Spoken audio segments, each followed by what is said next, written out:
Salut Accès, merci de te joindre encore à nous cette semaine pour poursuivre notre thématique Guerre invisible. Et aujourd'hui, nous allons parler de l'influence spirituelle. On va parler des influences. Vous savez, on a vraiment voulu que tu comprennes qu'est-ce que la guerre spirituelle. On a voulu t'aider et t'équiper pour que tu puisses combattre spirituellement, que tu puisses réaliser qu'il existe une guerre que nous ne voyons pas. Il y a un ennemi qui est Satan et les démons qui essayent d'attaquer notre foi en Dieu, mais il y a la bonne nouvelle de Jésus-Christ. Et on a beaucoup parlé comment que Satan allait tout utiliser dans la société autour de nous afin de nous influencer le plus possible à abandonner notre foi. Et c'est ce qu'on veut voir davantage dans ce message présentement aujourd'hui. On va parler de justement comment que Satan est continuellement en guerre contre l'Église. J'ai donné un peu cette image comme d'un bateau pirate qui coulerait. Donc Satan est déjà vaincu en Jésus. Satan est en train de couler. Il sait qu'il est condamné à l'enfer. Il sait qu'il est perdant, que Jésus a gagné. Alors, puisqu'il sait qu'il coule et qu'il sombre, il essaie d'en amener le plus possible avec lui. Il veut que nous sombrons avec lui. Il utilise son pouvoir, c'est le mensonge et l'influence. Il veut contaminer notre foi. Et on voit que Satan a toujours fait la guerre au peuple de Dieu. On le voit partout dans la Bible. Par exemple, on voit qu'Israël va toujours être en guerre contre les Égyptiens. Dieu va envoyer Moïse libérer le peuple d'Israël qui est esclave chez les Égyptiens. Désolé. Ensuite, on va voir que Dieu va les amener dans un nouveau pays qui est Canaan, qui va être entouré par un peuple qui est idolâtre, qui adore Satan, Baal, des idoles, qui remplacent Dieu. Donc, Israël versus les Cananéens. Ensuite, Israël va être battu par le peuple de Babylone. Il va être apporté captif en Babylonie, donc Israël contre les Babyloniens. On va voir aussi, dans le Nouveau Testament, on va voir que l'Église s'oppose au monde qui l'entoure, s'oppose aux Romains. Donc l'Église contre Rome, qui est un peu Rome, qui est comme un peu Babylone, qui est comme un peu les Cananéens, qui est un peu comme les Égyptiens. Et on va voir finalement que les chrétiens, en fait tout ça c'est des images des chrétiens versus le monde. Ce monde est influencé par Satan à rejeter Dieu, à s'élever contre Dieu. Et c'est pourquoi c'est difficile d'être chrétien. C'est difficile d'être chrétien. Satan veut maintenir les gens captifs dans le mensonge. Il veut que les gens ne découvrent jamais Dieu. Mais plus que ça, il veut aussi que ce monde devienne hostile, méchant à l'égard des chrétiens. C'est pourquoi c'est de plus en plus difficile d'être chrétien. C'est pourquoi des fois même tu as honte peut-être d'être chrétien et même on trouve ça difficile des fois d'avoir certaines valeurs chrétiennes et qu'on veut cacher le fait que nous sommes chrétiens. C'est parce que Satan élève ce monde contre Dieu. Dieu veut créer la vie et Satan veut amener la destruction et Satan veut créer la mort. En fait, Satan, ce qu'il fait, c'est qu'il fait un peu de la contrefaçon. Non seulement Satan s'attaque au peuple de Dieu, mais Satan veut créer sa propre chose de son côté. Il fait de la contrefaçon. Je ne sais pas si tu as déjà acheté un objet de contrefaçon. Vous savez, la contrefaçon, c'est une réplique de piètre qualité de quelque chose d'autre. Moi, j'ai déjà allé en voyage de noces avec ma femme. On est allé à Bali, en Asie. On a des super belles plages, du beau soleil, la belle chaleur exotique et tout ça. Et il y avait des magasins qui vendaient des super beaux polos Ralph Lauren. Et moi, j'aime beaucoup la marque Ralph Lauren et les polos étaient vraiment pas chers. Donc, j'en ai profité pour en acheter. Mais savez-vous quoi? C'était de la piètre qualité. Rapidement, après seulement quelques lavages, tous les polos étaient effilochés, motonneux, ils avaient perdu leur couleur parce que c'était de la contrefaçon, parce que c'était de la mauvaise qualité. Tu ne veux pas une vie de contrefaçon, tu ne veux pas des vérités de contrefaçon et tu ne veux pas une éternité de contrefaçon que Satan essaie de t'offrir. Ce que tu veux, c'est la vie et la vérité et ce que Dieu a réellement pour toi. Et on ne veut rien d'autre que ce que Dieu seul a à nous offrir. Et vous allez voir que continuellement Dieu crée quelque chose et Satan essaie de créer l'inverse. C'est ce qu'on retrouve continuellement dans la vie, ce qu'on retrouve continuellement dans la société.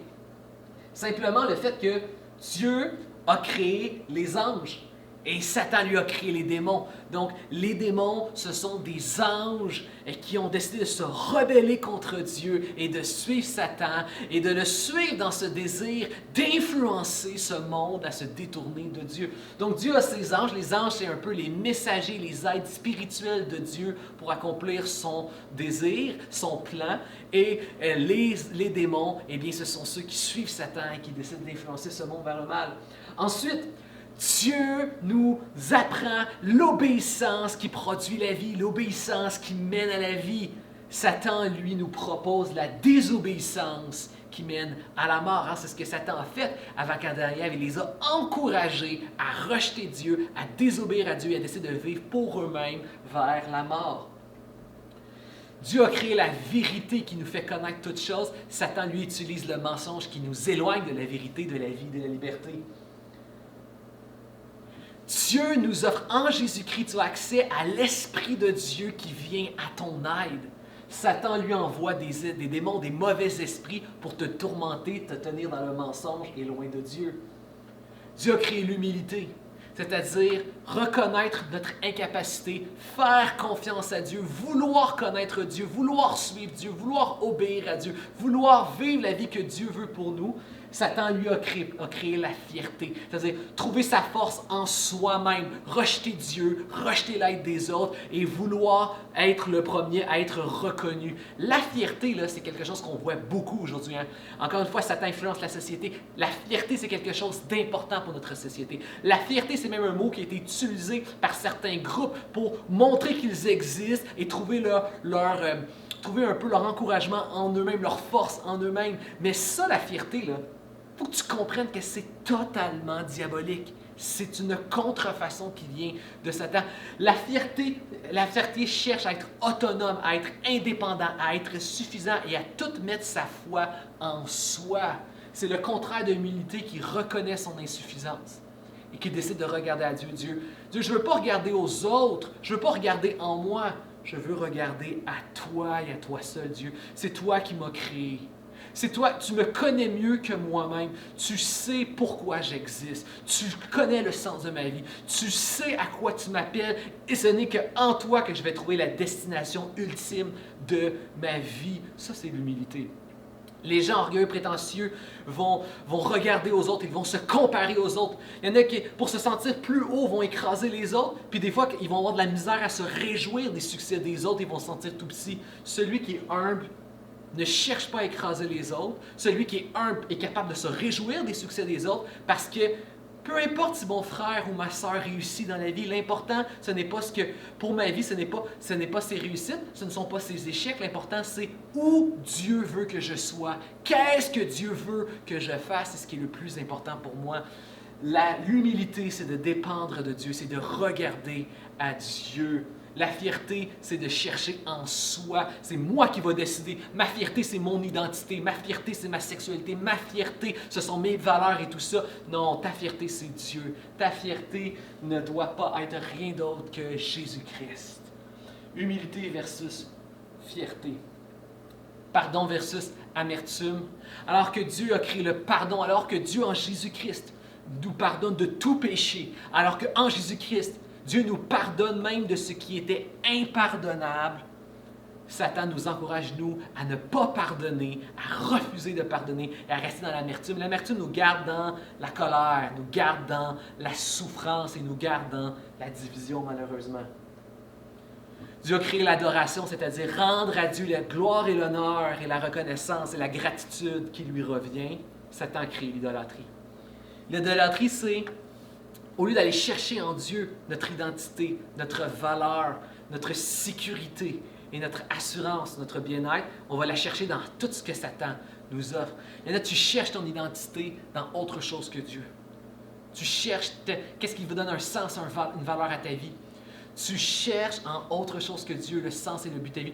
Pour te sentir en sécurité, tu vas aller chercher dans l'argent, dans les études, dans la job que tu vas faire plus tard, dans des rêves que tu t'évades dans ta tête, dans l'amour et les yeux de quelqu'un d'autre, dans des comptes Instagram, YouTube, dans des likes. Déjà, tu vas chercher ta sécurité, chercher ton amour, ton bonheur, ton bien-être dans autre chose que Dieu. Ça, c'est l'idolâtrie. toutes ces choses vont passer, toutes ces choses ne vont pas te donner la joie, le bien-être et la sécurité que tu désires. Toutes ces choses un jour même vont passer. Toutes ces choses, tu n'as pas de contrôle sur elles. Aussitôt qu'elles se trouvent ébranlées, tu es en panique, en anxiété, en peur. Ta vie ne peut pas dépendre de quelque chose que tu risques de perdre. Elle doit être bâtie sur le Dieu de vie. Dieu a créé l'adoration, c'est-à-dire être attaché à lui. Satan lui a créé l'idolâtrie pour nous substituer ce que nous devrions avoir en Dieu. Dieu nous a permis d'apprendre à être heureux, bien, contentés en lui. Satan lui a créé la frustration, être continuellement frustré, être continuellement mécontent. Fais attention à la frustration. La frustration, c'est probablement une très grande stratégie de Satan. C'est une de ses plus grandes armes, la frustration. Il est continuellement en train de nous faire sentir qu'il nous manque quelque chose. C'est pour ça qu'on va convoiter les choses des gens, on va devenir consommateur. On peut convoiter sexuellement, et là, ça devient facile pour lui de nous tenter sexuellement. On va convoiter, et on peut aussi, il peut utiliser aussi notre frustration pour amener la division dans nos vies. Ensuite aussi, il y a Dieu qui a créé la paix. Par Jésus-Christ, Dieu veut que nous soyons en paix. Il n'y a plus de guerre entre nous et entre Dieu. Nous sommes réconciliés pour l'éternité. Satan, lui, veut que tu vives dans la peur, que tu sois toujours inquiet pour ton futur, inquiet pour ton avenir, inquiet pour ta relation avec Dieu, inquiet pour la vie après la mort, inquiet pour ta vie, les études, le travail, les relations, les amitiés. Satan veut que tu sois toujours inquiet, que tu sois terrorisé et stoppé par la peur. Alors qu'en Jésus-Christ, Dieu veut que tu vives dans la paix. Tu sais qui tu es, tu sais que tu es sécure en Jésus-Christ, tu connais ton futur et ta destination. Dieu a créé l'unité, que nous soyons unis pour toujours en lui. Satan a créé la division. Tu sais, la division, bien souvent, c'est nourri aussi, comme je disais tantôt, la frustration. On parle dans le dos, on murmure, on se plaint et on monte les gens contre les autres. Puis particulièrement dans l'Église. Puis ça peut être dans ta famille, ça peut être à l'école aussi. Mais je veux te demander, qui es-tu? Qui permets-tu de t'utiliser? Parce que quelqu'un t'utilise. Il n'y a pas d'endroit neutre. Tu es dans le peuple de Dieu ou tu es dans l'ennemi de Dieu. Il n'y a pas de neutre. Pour Dieu ou contre Dieu. Rejeter Dieu, c'est croire les mensonges de Satan. Il n'y a pas de neutre. Et laisse-moi te dire, qui tu utilises? Tu es utilisé par qui? Tu es un outil entre les mains de qui? Est-ce que tu es un outil d'unité entre les mains de Dieu ou tu es un outil de division entre les mains de Satan?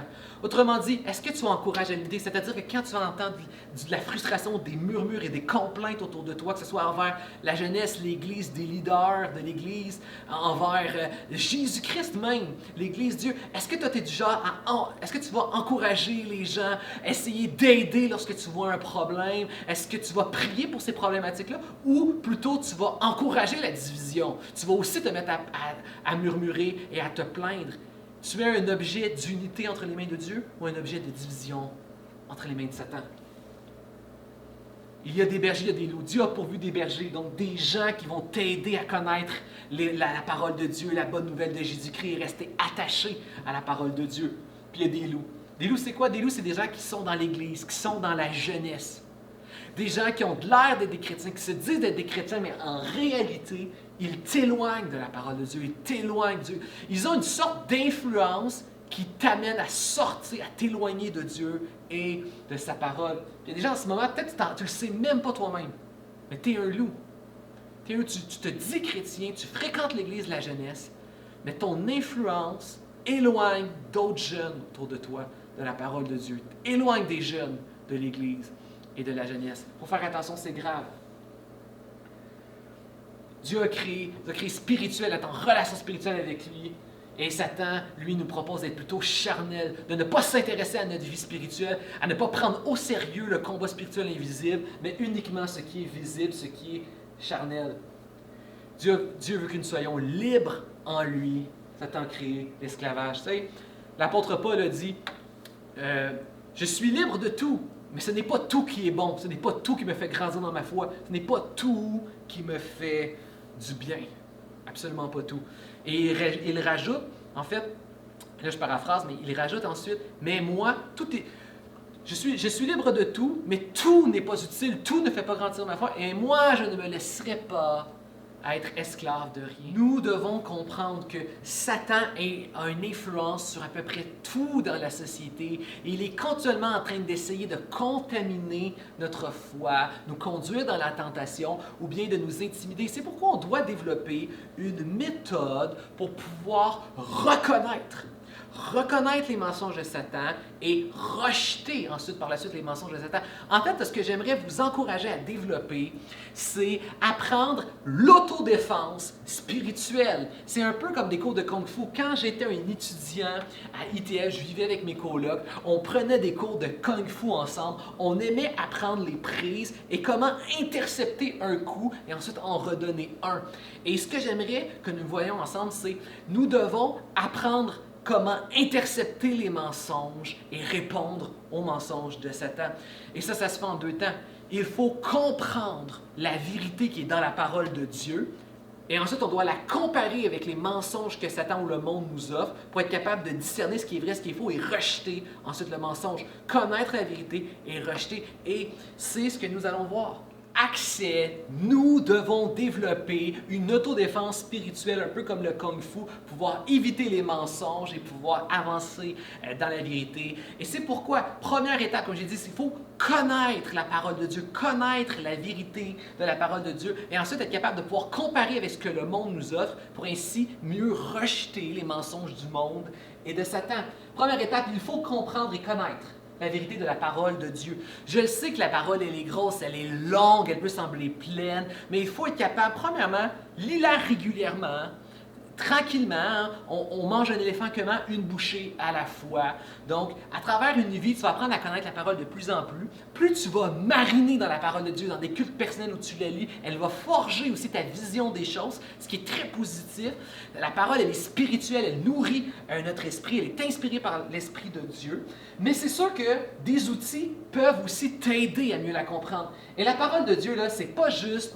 La parole de Dieu, là, c'est pas juste une compilation de plein d'histoires. La parole de Dieu, c'est une seule grande histoire. Et tu peux comprendre la grande histoire de la parole de Dieu avec ce que j'appelle les 4 C. Les 4 grands C de la parole de Dieu décrivent la grande histoire de la Bible qui te permet d'un peu avoir une vision biblique de la vie et des choses.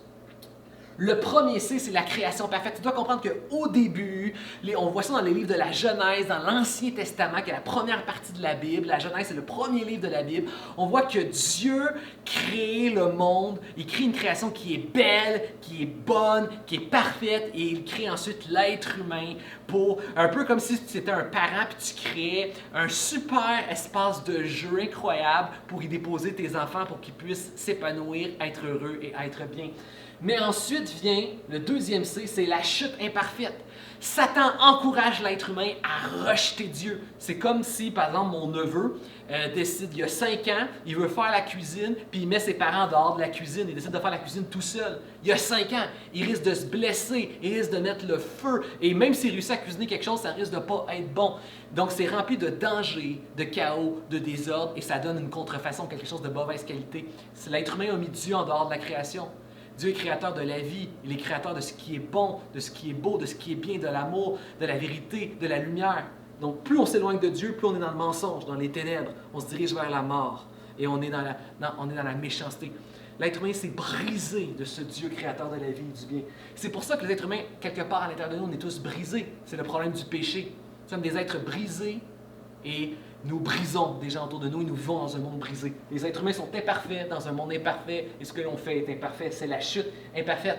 Et tout le reste de la Bible, c'est Dieu qui promet de venir régler le problème du péché et de la désobéissance. Il va venir, il annonce par les prophètes qu'il va venir lui-même régler le problème. Et toute la première partie de la Bible, tout l'Ancien Testament, c'est une espèce de crescendo, un build-up qui nous amène jusqu'au Nouveau Testament où Jésus vient et s'incarne pour venir régler le problème. C'est Dieu lui-même qui vient régler le problème de la mort. Et c'est ce qui nous amène au troisième C. Le troisième C, c'est la croix qui rachète. La croix qui rachète tout, c'est le Nouveau Testament, c'est l'Évangile, c'est la bonne nouvelle de Jésus-Christ.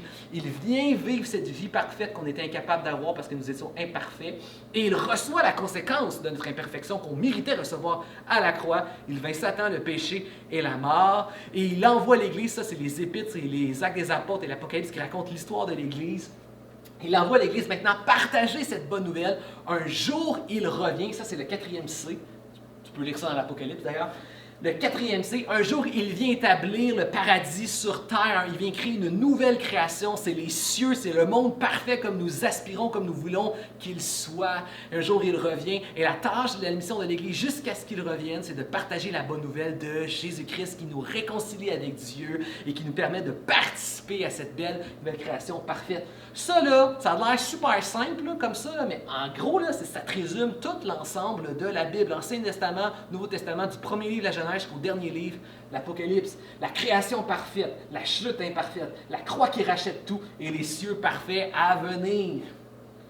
Et quand tu comprends l'ensemble du texte de la Bible, comment Dieu t'a créé, ce que nous sommes. Le problème, comme on dit, le vrai problème, il est spirituel. C'est la chute, c'est le péché, c'est la désobéissance. Mais la vraie solution, elle est spirituelle, elle est en Jésus-Christ. Le pardon des péchés et la bonne nouvelle de Jésus. Le sens de ma vie qui est de partager la bonne nouvelle de Jésus-Christ et l'attente de son retour et l'établissement de son royaume parfait à venir. Quand tu comprends, tu connais toutes ces choses-là, ça te permet de filtrer ce que le monde dit, ce que les philosophies, les modes de ce monde, les pensées de ce monde, les religions de ce monde, les mensonges que Satan utilise de ce monde pour nous éloigner de Dieu. Tu peux écouter, tu peux filtrer, tu peux comparer, tu peux rejeter le mensonge. Et c'est pourquoi que dans les prochains instants, j'aimerais voir avec toi plein de choses qui circulent et qu'on entend pour que tu puisses voir comment on compare rapidement avec la parole de Dieu et que tu peux rejeter.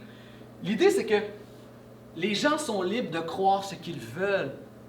Nous, on partage la bonne nouvelle de Jésus-Christ, mais on le fait avec amour, on le fait avec humilité, on le fait avec tolérance, que les gens décident de la refuser et de vivre autrement.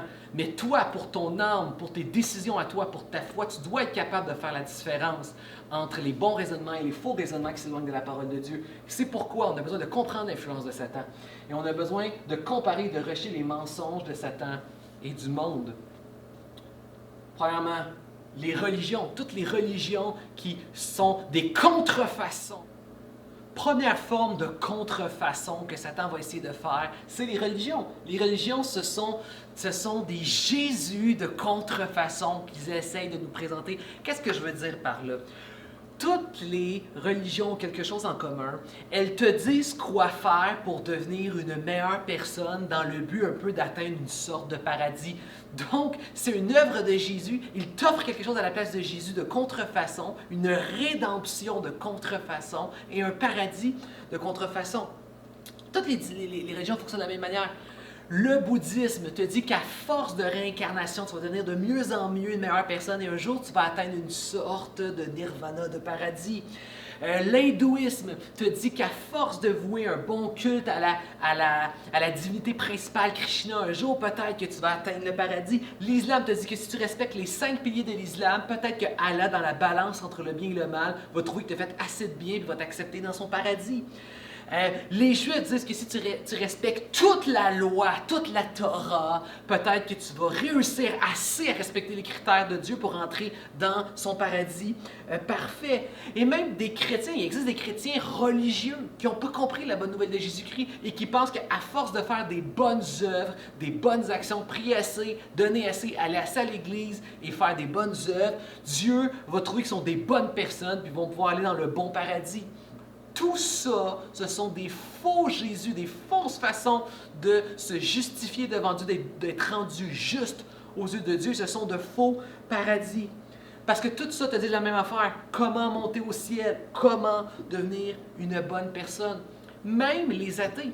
Tu sais, je ne sais pas si tu as déjà remarqué, les athées essayent d'être des bonnes personnes. Ils veulent se donner une bonne conscience, donner à des œuvres de charité, démontrer qu'ils sont capables d'avoir une bonne morale et des bonnes valeurs. D'ailleurs, la philosophie, là, c'est quoi le but de la philosophie?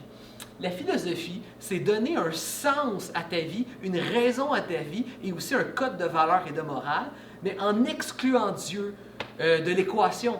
Mais la grande question que je pose tout le temps, c'est pourquoi, si tu ne crois pas en Dieu, pourquoi est-ce que tu voudrais avoir un code de valeurs et de morale? Pourquoi est-ce que tu veux prouver à qui et à quoi veux-tu prouver que tu es moral? Si Dieu n'existe pas, c'est illogique de chercher à avoir la morale. Parce que ce n'est pas une nature avec une vision athée qui va t'enseigner la morale. Parce que la vision scientifique, qu'on appelle matérialiste, qui voit juste le monde matériel et non le monde surnaturel et spirituel, une vision scientifique et matérielle de la vie va dire que En fait, la nature, c'est simplement l'évolution. Donc l'évolution, c'est comment ça fonctionne l'évolution? L'évolution, c'est que c'est toujours le plus cruel et le plus fort qui s'en tire en écrasant les autres et qui transmet ses gènes, qui se reproduit. Donc quand tu regardes à la nature, c'est le plus cruel, c'est le plus fort en écrasant les autres.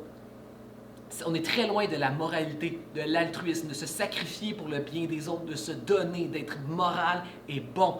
La nature n'enseigne pas l'altruisme, elle n'enseigne pas la morale. Et l'évolution dit qu'on est juste le fruit du hasard. Donc, pourquoi vouloir donner un sens à ta vie si la science dit que tu es le fruit du hasard? Pourquoi vouloir être moral et avoir une valeur et le prouver si l'évolution te dit qu'en fait, c'est en étant le plus cruel que tu vas t'en tirer le mieux? Même les athées, en cherchant un sens à leur vie et en cherchant à développer un système de valeurs, démontrent qu'ils essayent de se justifier, ils essayent d'être une bonne personne, Satan essaie de créer un Jésus de contrefaçon. Donc, on voit dans toutes les religions qu'ils essaient de te créer un faux Jésus, une fausse façon de te justifier aux yeux de Dieu, une fausse façon de donner un sens et une valeur à ta vie. Autre chose qu'on voit aussi, c'est la science. La science se présente comme une sorte de nouvelle religion. Sauf que le problème, c'est que la science c'est bien. Même que la science, bien souvent, Dieu, à travers la science, peut offrir des bontés, des bénédictions. On est content pour la médecine, on est content pour les médicaments, on est content de tout ce qui est bon, qui peut être fait à travers la science. Sauf que la science ne peut pas devenir ta religion. La science ne peut pas tout expliquer. La science explique comment fonctionnent les choses dans le domaine de la matière, dans la nature. Mais la science ne peut pas expliquer l'origine des choses. Elle ne peut pas expliquer la destination des choses. Elle ne peut pas expliquer le but et le sens des choses. Parce que pour ça, il faudrait parler de Dieu, il faudrait parler de création, il faudrait parler de surnaturel. Ce que je veux dire, c'est que la science ne pourra jamais te dire d'où tu viens, où tu t'en vas, pourquoi tu existes et comment être heureux. La science ne fait qu'expliquer le comment des choses, mais la Bible t'explique le pourquoi des choses. Donc la science est limitée. D'ailleurs, la science le dit elle-même. La science, l'énoncé de science, c'est qu'elle ne fait que observer et expliquer la nature. Donc, elle ne peut pas expliquer ce qui est surnaturel, elle ne fait qu'expliquer ce qui est naturel et ce qui a une cause naturelle. Donc, ce qui est surnaturel ou qui a une cause surnaturelle, bien, la science, elle ne peut pas l'expliquer, elle ne peut pas l'étudier. Donc, la science ne peut pas tout expliquer. La science commence en disant qu'elle se limite qu'à la nature. C'est l'énoncé de la science. La science observe ce qui est naturel et ce qui a une cause naturelle. Donc, par définition, la science ne peut pas tout expliquer. Elle n'explique pas ce qui échappe à l'observation et l'explication naturelle. Donc, il y a une limite à la science. La science ne peut pas diriger toute ta vie et la science ne peut pas faire de fausses promesses. Malgré les connaissances des gens qui vont grandir à travers le temps, jamais la science ne pourra dire d'où tu viens, où tu t'en vas, pourquoi tu existes, ni te combler, te remplir et te rendre heureux. Autre chose qu'il y a aussi dans notre société qu'on entend continuellement partout sous une forme ou sous une autre, c'est des modes de pensée, des modes de philosophie. Je vais mettre des gros mots que peut-être que tu n'es pas sûr d'avoir entendu, mais tu as déjà entendu cette idée-là sur une forme ou sur une autre. Par exemple, le relativisme. Tu as déjà entendu le mot le relativisme, mais ce qu'on entend quand on veut dire le relativisme, c'est un peu de dire, ben il n'y a pas vraiment de vérité. Tu peux croire ta vérité, lui il a sa vérité, parce qu'en fait c'est pas grave, il n'y en a pas de vérité. C'est ça que le relativisme dit. Mais en fait, ça repose sur quoi le relativisme?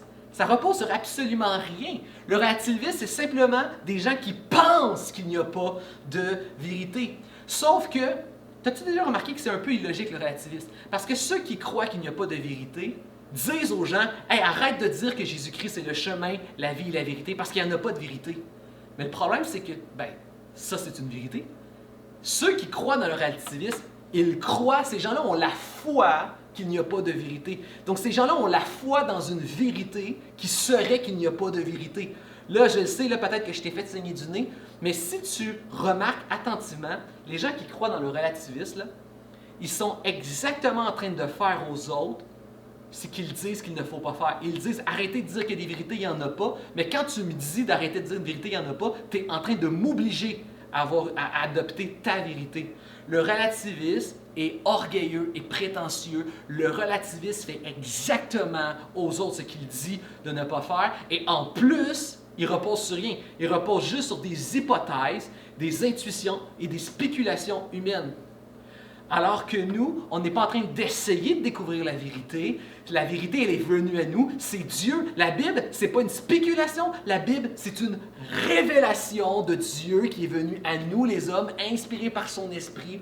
Nous l'avons vu. Et c'est pour ça que c'est incroyable. C'est pour ça que ça fait toute la différence. Quelque chose qui ressemble aussi au relativisme, c'est l'universalisme. L'universalisme, ça ne dit pas qu'il n'y a pas de vérité. L'universalisme, ça dit que tout le monde a raison. Tout le monde a raison. Arrêtez de vous chicaner, tout le monde a raison. Mais c'est sûr, ça a l'air gentil de dire que tout le monde a raison, mais c'est faux en même temps de dire que tout le monde a raison. On l'a vu, j'ai comparé les différentes religions. J'ai même comparé comment que la science ne peut pas être vue comme une religion puisqu'elle ne peut pas expliquer tout. Et j'ai même vu comment que même les athées qui essaient de donner un sens à leur vie ou une morale, ça ne fonctionne pas. Donc, toutes les religions, les sciences et une vision du monde philosophique et athée, ça ne peut pas fonctionner tout ça en même temps parce que ce sont des Jésus, des paradis de contrefaçon. Donc non, l'universalisme, le relativisme ne repose sur rien.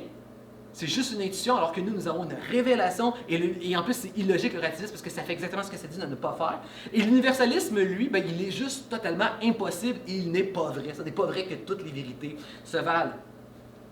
Un autre mode, c'est le matérialisme. Je l'ai expliqué un peu tantôt. Le matérialisme, ça, tu as peut-être déjà entendu ça, tu ne savais pas trop ce que ça voulait dire. En fait, le matérialisme, c'est la philosophie, c'est l'idée derrière la science. C'est de dire qu'il n'existe que le monde matériel. C'est pour ça matérialisme. Tout ce qui existe, c'est le monde matériel. C'est la table, c'est la chair. Il n'existe que le monde matériel, le monde physique, le monde naturel. Et tout a une cause naturelle, matérielle et physique. Donc, si mon verre d'eau tombe, c'est parce qu'il a été poussé par quelque chose. Tout est naturel et matériel et tout doit s'expliquer par une cause naturelle et matérielle. Le problème, là, c'est que ça ne marche pas pour tout.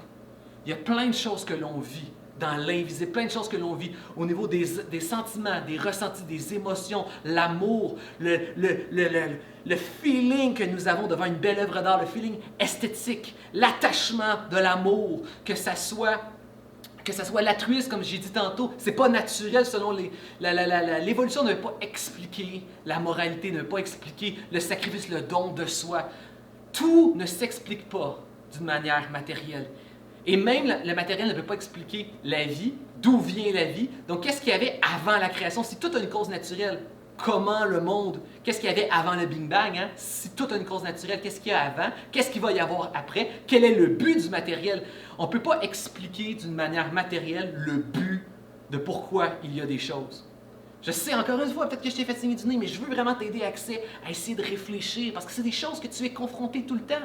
Tu es toujours confronté à cette idée-là, puis on essaie, c'est comme, je ne sais pas si tu as déjà entendu l'expression québécoise, on va essayer de te faire passer un sapin. C'est comme, on va essayer de t'avoir sans que tu t'en rendes compte. Tu t'en rends pas compte, mais on essaie de te faire croire des mensonges. On essaie continuellement de te faire croire des mensonges. Le matérialisme ne peut pas tout expliquer. C'est exactement le concept de la science que je te disais tantôt. Ça n'observe que la matière et les causes, que les choses naturelles qui ont une cause naturelle. Mais le reste, ça ne peut pas l'expliquer, ça ne peut pas l'observer, ça ne peut pas tout expliquer. Autre chose, en ce moment, on voit que l'écologie, c'est une grande mode. J'ai déjà parlé de l'écologie. J'espère refaire un jour un enseignement, un message, une étude biblique de qu'est-ce que la Bible dit sur l'écologie. Mais ce qu'on voit, c'est que la Bible est claire. Un jour, ce monde va être détruit et disparaître. Donc, oui, le chrétien, comme le non-chrétien, on le voit que la terre est malade. On le voit que la terre ne va pas bien. La Bible nous dit que c'est la conséquence du péché. L'être humain est un être brisé. Dans un monde brisé, l'être humain continue de briser encore plus le monde et les gens qui l'entourent. Donc, c'est normal que la terre soit brisée. Et on voit que ça va aller de mal en pire. Et un jour même, Dieu va devoir créer un nouveau monde parfait. Donc, l'être humain n'est pas surpris de voir le monde se détruire.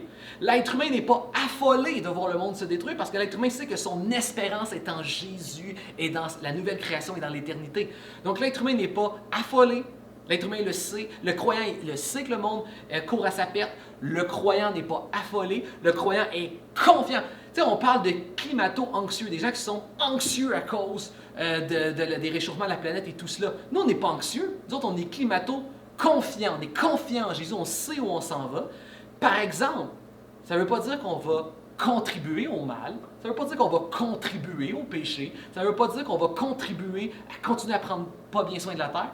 Le chrétien prend soin de la terre par amour pour Dieu, par reconnaissance à Dieu de l'avoir sauvé et par anticipation parce qu'on a hâte à une nouvelle création qui, elle, sera sans défaut et qui sera parfaite. Comme si on envoyait un témoignage d'espoir.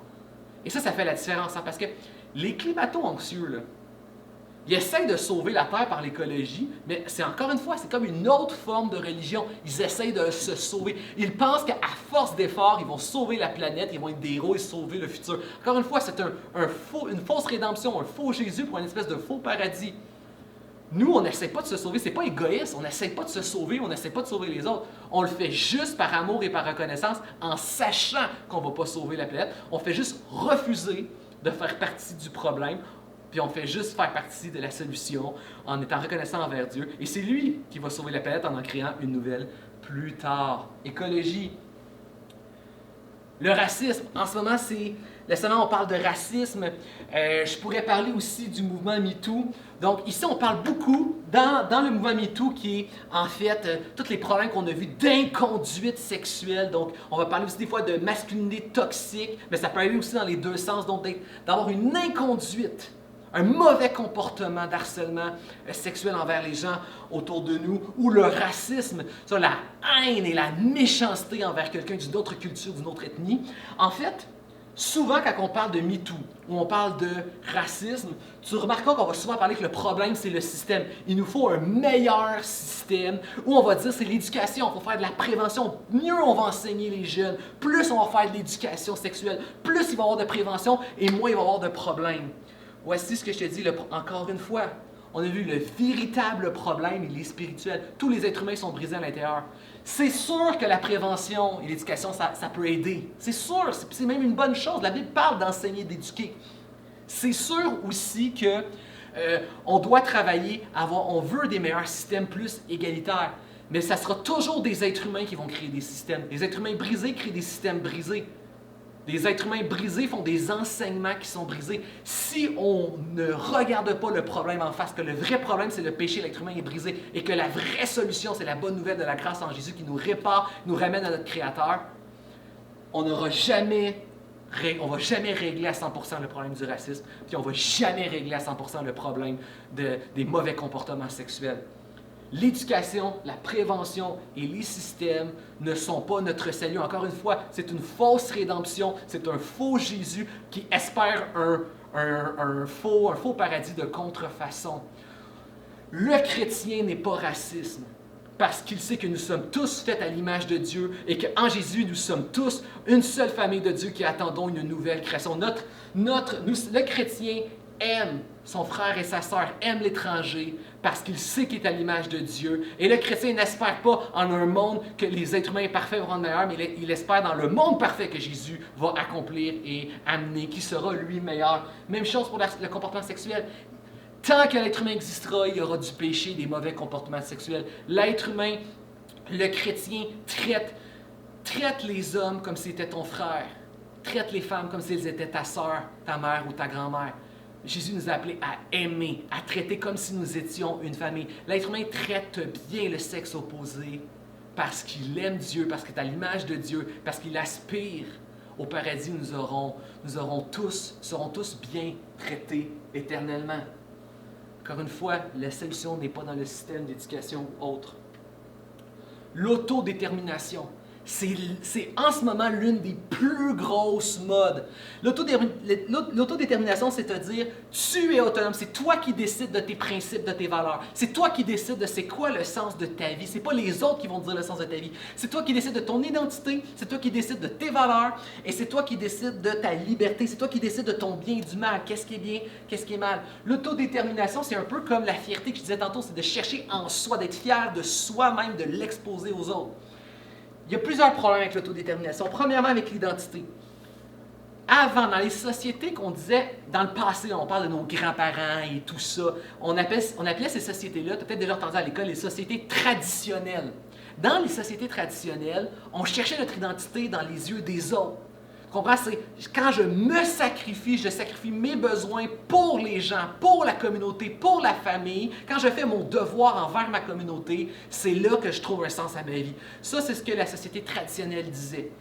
La société moderne, la société d'aujourd'hui, elle dit, c'est en choisissant ton identité, et même si les gens ne sont pas d'accord, fous-toi des gens, change tes amis, va-t'en, accomplis ce que toi tu veux, trouve ta fierté en toi-même, en ce que tu veux, dans tous les aspects de ta personnalité, de ton identité. Ça, c'est aujourd'hui. Donc avant, c'est cherche ton identité dans la communauté. Aujourd'hui, c'est cherche ton identité en toi et force la communauté à accepter ton identité. Ce que je veux dire, là, écoute-moi bien, c'est ni le système ancien traditionnel, ni le système moderne d'aujourd'hui n'est un bon système. Parce que dans les deux cas, il y a des vérités, dans les deux cas, il y a des mensonges.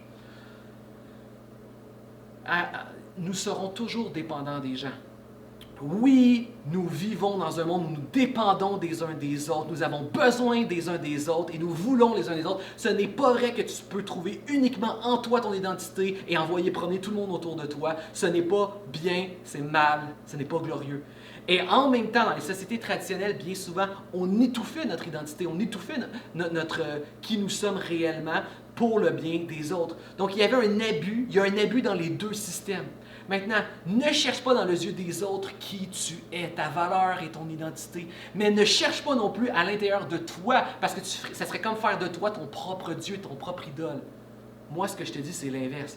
Regarde pas aux gens, regarde pas à la société, mais regarde à Dieu. C'est lui qui t'a créé, il te connaît mieux que toi-même et il y a des plans incroyables pour ta vie. C'est lui qui t'a créé, il sait pourquoi tu existes. Cherche en lui ton identité. Et Dieu s'est révélé, le Dieu invisible s'est révélé en la personne de Jésus-Christ. C'est pas juste une force froide, éloignée et impersonnelle. Non, Dieu s'est révélé en personne à nous. Il a un visage, c'est Jésus-Christ. Regarde à lui. Regarde à Jésus-Christ. Cherche ton identité en lui-même. Ne cherche pas en toi, ne cherche pas dans les autres. Cherche en lui ton identité. Cherche dans ton Créateur ton identité. Il y a un problème aussi quand les gens cherchent la liberté, l'autodétermination dans la liberté. C'est moi qui décide ma liberté. C'est quoi? On a une mauvaise définition de la liberté. Pour beaucoup, puis c'est peut-être ta définition à toi en ce moment. Pour toi, la liberté, là, c'est je fais ce que je veux quand je veux. Ça, c'est pas la liberté. La liberté, là, ce n'est pas de faire tout ce que je veux quand je veux. Non, la liberté, c'est de choisir les bonnes contraintes pour que je puisse me développer au mieux. C'est choisir les bonnes contraintes qui vont m'amener là où je veux. Parce que c'est pas vrai que c'est faire ce que je veux quand je veux. Parce qu'il y a plein de choses qu'on veut qui ne peuvent pas exister en même temps. Il y a des gens, je veux être le plus riche puis avoir une carrière, mais en même temps, je veux une famille puis développer des relations solides avec ma femme, mon entourage, mes enfants. Mais à un moment donné, il faut que tu choisisses l'un ou l'autre. Fait que même dans nos vies, même si on est égoïste, même si on choisit ce qu'on désire faire, nos désirs, des fois, ils s'entrechoquent. La liberté, c'est pas de faire tout ce que tu veux quand tu veux. On peut même pas faire tout ce qu'on veut quand on veut. La vraie liberté, je vais te le dire, c'est quoi la vraie liberté? La vraie liberté, là, c'est d'être capable de refuser le chemin de la mort, du mensonge et des ténèbres et de choisir le chemin de la vie, de la lumière et de la vérité. C'est ça, c'est de choisir les vraies contraintes qui vont nous aider à nous développer, à aller là où on veut. Pense à un pianiste. Un pianiste doit choisir de sacrifier du temps et choisir les contraintes qu'il veut pour devenir un bon musicien. S'il veut devenir un grand pianiste, il n'a pas le choix de pratiquer. Il s'impose des contraintes pour être plus libre et atteindre ce qu'il veut atteindre. Même chose avec un athlète. Un enfant, pour bien grandir, bien se développer, a besoin d'un cadre. Il a besoin d'avoir certaines contraintes. Imagine un poisson. Un poisson, pour être heureux, il a besoin de la contrainte de l'eau. Toi, la contrainte que tu as besoin, c'est Jésus-Christ. Tu as besoin de Jésus-Christ qui est le chemin, la vie, la vérité, la lumière qui illumine toutes choses et qui mène à la vie éternelle. La plus belle et la plus grande des destinations, c'est la vie éternelle. La meilleure contrainte pour que tu te développes, pour que tu découvres qui tu es vraiment, ta vraie identité, la vraie joie, le vrai but, et que tu atteignes la vie éternelle, c'est de choisir le chemin de la vie, de la vérité, de la lumière en Jésus-Christ, et de rejeter le chemin de mensonges, de ténèbres et de mort de Satan. Ça, c'est la vraie liberté. Choisis la contrainte qui va t'amener là où tu veux, qui va t'amener à te développer. Et finalement, la morale, hein? Ce qui est bon pour moi, ce qui est bon pour toi, ce qui n'est pas bon pour moi, ce qui n'est pas bon pour toi. Non, on n'autodétermine pas la morale. Est-ce que tu remarques que les gens essaient de démontrer, comme je l'ai dit un peu plus tôt, qu'ils ont une morale, mais à chaque fois que quelqu'un essaie de déterminer ce qui est bon et ce qui est mauvais, à chaque fois, il est en train de déclarer que Dieu existe. Pourquoi? Parce que déclarer qu'il y a des choses qui sont bonnes, puis il y a des gens qui le font dans la société, qui disent ça c'est bon, ça c'est mauvais. À chaque fois que quelqu'un déclare que ce que l'être humain fait, il y a des choses qui sont bonnes, il y a des choses qui sont mauvaises, il est en train d'avouer l'existence de Dieu. Parce que si Dieu n'existe pas, rien n'est bon, rien n'est mauvais. Il n'y a pas de standard, il n'y a pas de critères. Pourquoi? Parce que pour être capable de juger si quelque chose est bon, quelque chose est mauvais, il faut savoir c'est quoi le but de la chose. Par exemple, comment je fais pour savoir si une montre est bonne ou mauvaise? Je regarde si elle m'indique bien l'heure. Pourquoi? Parce que je sais que le but d'une montre, c'est construit et c'est créé pour donner l'heure. Donc si ma montre ne donne pas la bonne heure, c'est que c'est une mauvaise montre parce que je sais pourquoi elle existe. Si tu es capable de juger des actions d'un être humain, savoir si elles sont bonnes, si elles sont mauvaises, c'est parce que tu présupposes qu'il y a un but à la vie, il y a un sens à la vie, et ça, c'est uniquement s'il y a un Dieu qui existe. Donc, tous les êtres humains qui disent qu'il y a du bon et du mauvais, si un être humain n'est pas capable d'avouer, si un être humain, au moment qu'un être humain avoue qu'il y a des actions qui seront toujours mal, et des actions qui seront toujours mauvaises et des actions qui seront bonnes, il est en train d'avouer qu'il y a un but à l'existence humaine, donc l'humain a été créé et il y a un Dieu qui a établi des standards et des critères. Et c'est pourquoi n'essaie pas de créer tes propres valeurs. N'essaie pas de créer ta propre morale. N'essaie pas de trouver en toi-même ta propre valeur, ta propre morale, mais cherche-la en Dieu, dans sa volonté, dans sa parole, sur le chemin de la vie, de l'éternité. Ultimement, ce que Satan essaie de faire dans toute son influence, c'est qu'il veut t'enseigner à être autonome, comme Adam et Ève, à te détacher de Dieu et à décider qui tu es, c'est quoi ton identité, tes valeurs et ta vie, et que tu t'éloignes ainsi de Dieu et tu suives ses mensonges. C'est ce que Satan veut faire. Satan veut essayer que tu te crées une religion de plastique, un Jésus de contrefaçon de plastique, un paradis de plastique que tu as créé toi-même. Mais tu sais quoi? Un Dieu que tu t'es créé, une religion que tu t'es créée toi-même de plastique, ne peut pas t'amener plus loin dans la vie que ce que toi tu peux t'amener plus loin. C'est-à-dire le cimetière. Hein? Tous les êtres humains, on se mène et on se trimballe jusqu'au cimetière. Ça ne sert à rien d'être le plus beau, le plus riche, le plus puissant d'un cimetière.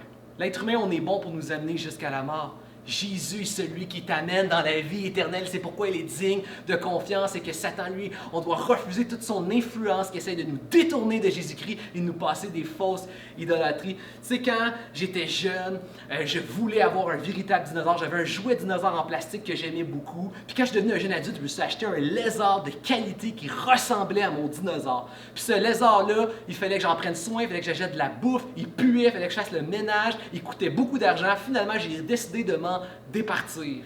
Parce que j'ai réalisé que le lézard en plastique me demandait beaucoup moins que le lézard vivant. Je préfère un dinosaure en plastique qu'un dinosaure vivant. Puis il y a des gens, tu rejettes Dieu parce que tu trouves que Dieu est demandant. Parce que Dieu, il n'est pas un Dieu que tu t'es créé, il est un Dieu vivant qui s'est révélé. Si Dieu était une création d'homme, il nous dirait uniquement ce qu'on veut entendre. Il viendrait nous flatter, comme on dit dans le sens du poil, il dirait ce qu'on veut. Dieu est demandant parce qu'il est vivant. Il est exigeant parce qu'il est vivant. Sauf que Dieu va te porter là où ton dinosaure, ton idole de plastique ne te portera pas. Il va t'amener plus loin que ce que tu peux t'amener, plus loin que les mensonges de Satan, plus loin que les choses de plastique de ce monde, plus loin que toi-même. Ne mets pas ta foi dans l'autodétermination et dans tous les mensonges qu'on a vus, mais choisis le chemin de la vie et de l'éternité en Jésus-Christ. Accès encore une fois, est-ce que je peux lire des accès, des amen dans les commentaires? Yes.